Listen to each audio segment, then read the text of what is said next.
I hope you're all doing fantastic and keeping safe. It's been so long. Thank you so much for coming back to my channel once again. Hopefully I'll try and do some more filming and try and be more consistent as well. So for those who have stuck with me, thank you so much, and for those who are also new, welcome to the family. So today is just like an update really. First off, I qualified. I'm a newly qualified nurse. I'm so excited. I'm so excited, and my first week I was so happy. I was just looking forward to going to work. I was nervous at the same time, stressed, everything all at once. But I think most of all, it was more of a relief that finally all the studying, all the exams, all the essays, work, what have you, it's kind of like behind me now. It hasn't been an easy journey, but I'm excited for this chapter of my career. Yeah, I'm a newly qualified nurse. I am currently, I think, on my 3rd month. Yeah, so I'm still very new.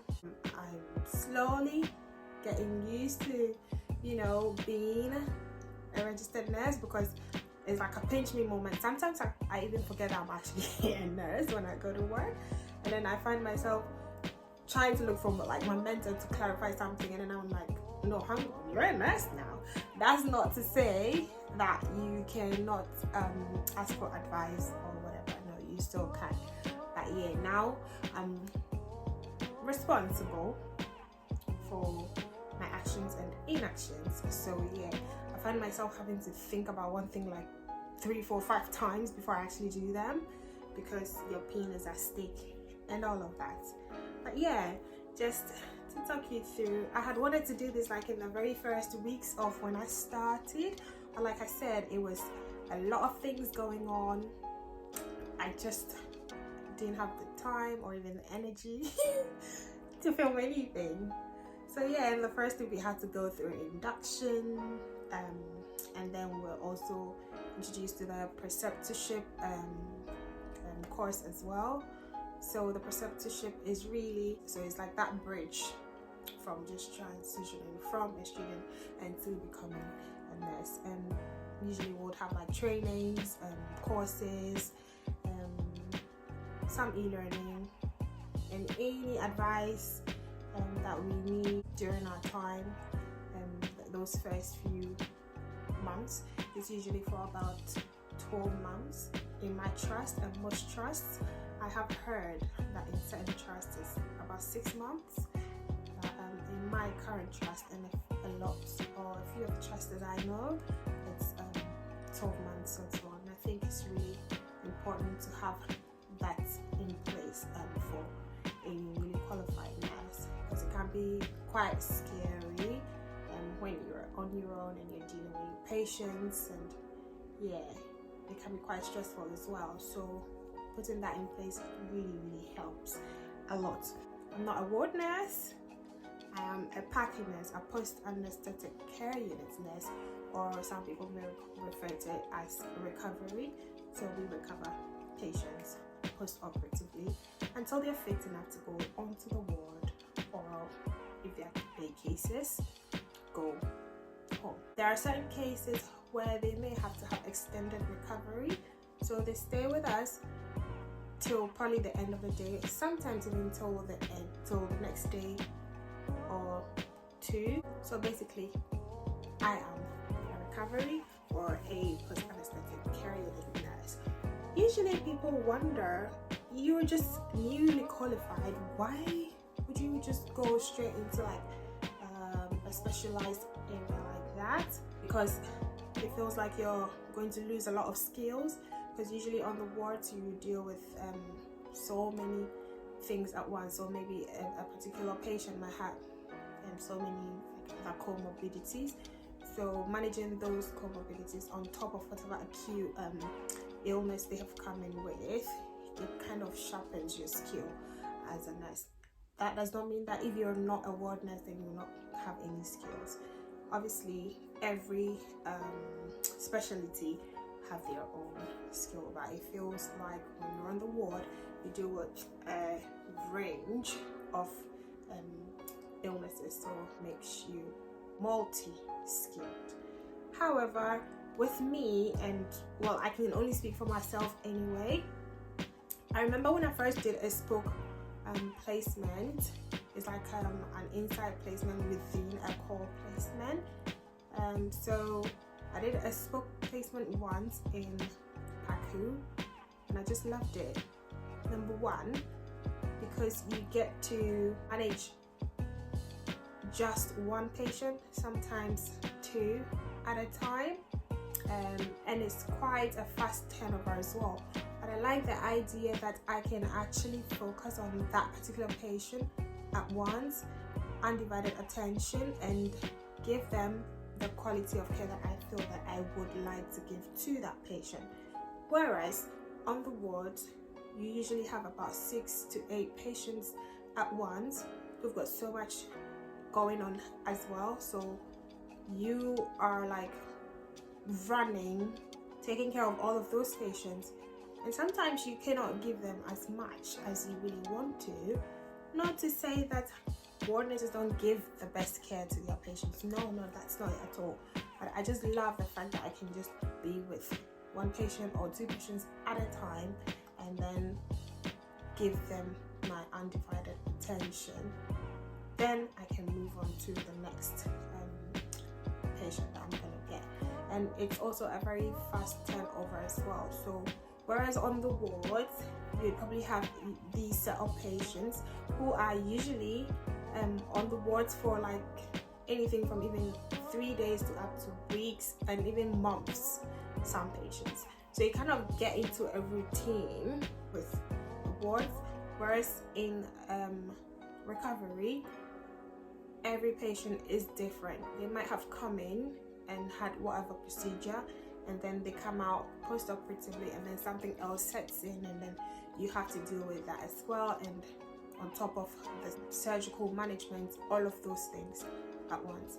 So for me, I like the aspect that I can actually concentrate on that patient.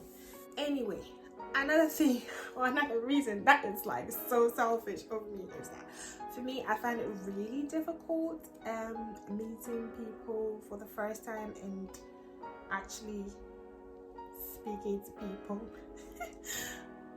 For the first time, I get really nervous, I get anxiety.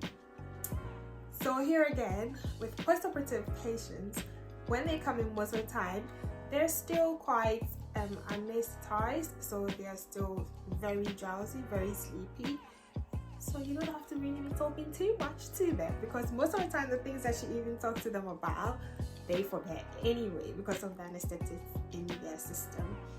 By the time they are all awake, fully awake and ready, and actually have conversations or whatever, they're ready to be shipped to the ward or they're ready to go home. So that aspect as well, I find I feel comfortable with that.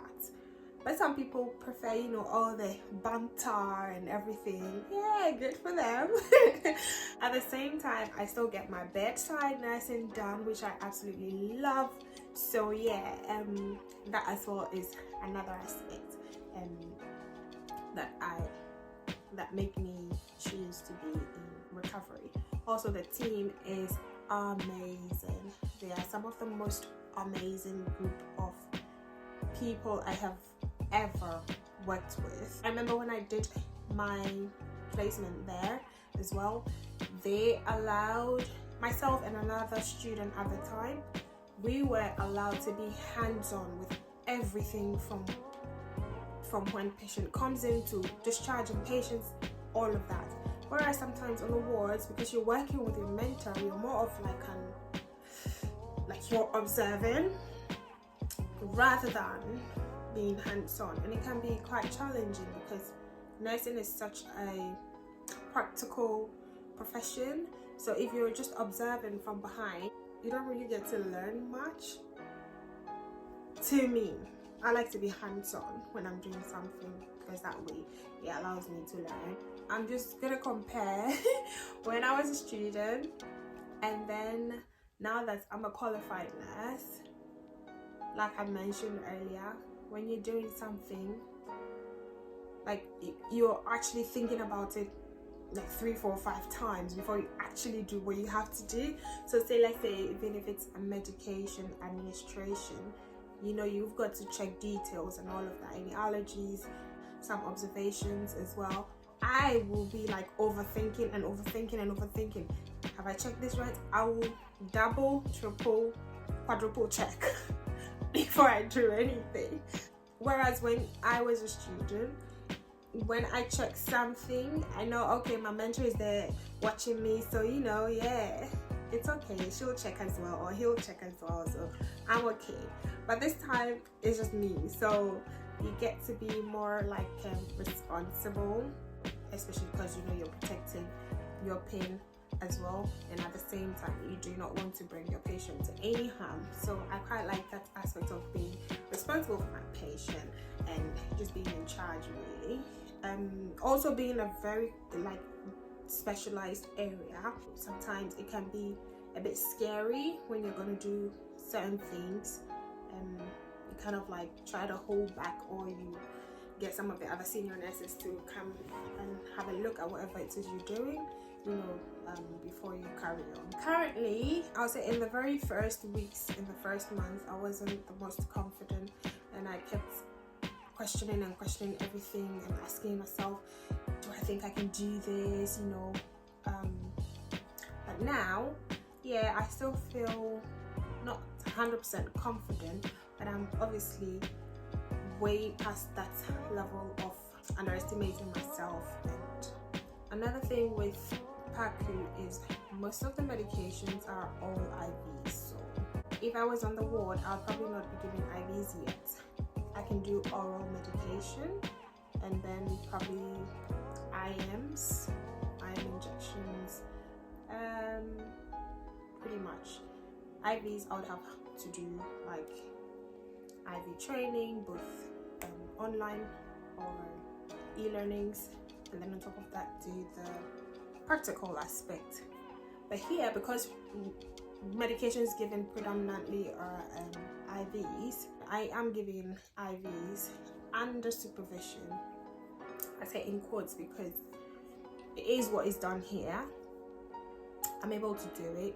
I'm currently doing my IV training online anyway, but I cannot sign for the IVs that I give because I need to have my competency signed off, then I can have my name underneath. So I can co-sign or I can witness, and I can also administer. Another thing that I also enjoy or I like about PACU is that even though I'm an adult nurse, I get to have child or children as well as my patients, but at the moment I cannot take pediatric patients because I have to have my competency done, my training done, which is the pediatric immediate life support appeals training.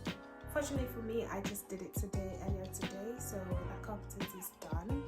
I can now get my certificate and then start taking pediatric patients as well. So usually on adult wards, there's no way a child will come onto an adult ward, so they do not need to have that competency. But because we do have post-operative patients that are children, we are required to have that competency, that training, that skill to be equipped to handle such patients in case there is any critical issues that we have to give any immediate life support. We need to have that training to be able to do that. So that's another skill that I have gained in PACU, which I'm really excited about. I've always been a bit scared of pediatric patients. I'm not scared, I would say. I'm more about, I get really emotional when I see little children that are ill, and that's one of the reasons I never wanted to do child nursing. But yeah, it's good to have that training or that skill in case I find myself somewhere where the child needs help. I think that I am well aware of what to do to help them before their experts come in. So I'm looking forward to that as well, which is pretty exciting. Yeah, so anyway, I don't want this video to be too long. It's just an update video really, so I don't want it to go too long. So anyway, I just want to say thank you so much, you guys, for coming back once again. Please like if you enjoyed this video. If there are any questions, if there are any comments, just put them in the comment box. Any suggestions, if you like such videos, let me know. Any other types that you're interested in, just let me know. But for now, thank you so much. Take care of yourselves, be safe out there. Don't forget to subscribe, don't forget to like, and don't forget to put your notification bells on as well. So for now, take care, be safe, bye.